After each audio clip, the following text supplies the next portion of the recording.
Shri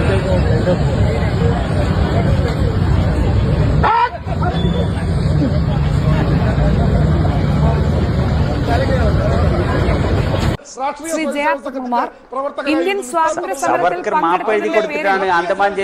British സർക്കാരിനോട് മാപ്പപേക്ഷിച്ച നേതാവ് ഏത് സംഘടനയിലാണ്? ഏതിന്റെ അടിസ്ഥാനത്തിലാണ് താങ്കൾ പറയുന്നത്? എന്തിന്റെ അടിസ്ഥാനത്തിൽ, എന്ത് വിവരത്തിന്റെ അടിസ്ഥാനത്തിലാണ് താങ്കൾ പറയുന്നത്? പറയൂ, ഏത് സംഘടനയിലാണ്? ആവശ്യമല്ല. നിങ്ങൾ ആൻഡമാൻ ജയിലിൽ നിന്ന് സവർക്കർ മോചിതനായത് ഏത് മാപ്പപേക്ഷയുടെ പേരിലാണ്? പത്മകുമാർ പറയണം. അദ്ദേഹത്തിന്റെ ജീവിത ദൗത്യം ബ്രിട്ടീഷുകാർക്കെതിരായിട്ടുള്ള പോരാട്ടമായിരുന്നു. അദ്ദേഹം ഓരോ സമയവും ഇതേ രീതിയിൽ അവിടെ മാപ്പവെഴുതി കൊടുക്കുക അല്ലെങ്കിൽ കൊടുക്കുകയും ചെയ്തിട്ട് തിരിച്ചു വന്നിട്ട് ഇന്ത്യയുടെ സ്വാതന്ത്ര്യത്തിന് വേണ്ടി പോരാടുകയാണ് ചെയ്തിട്ടുള്ളത്. ദയവായി ക്ഷമിക്കണം, ഞാൻ ചിരിച്ചത്.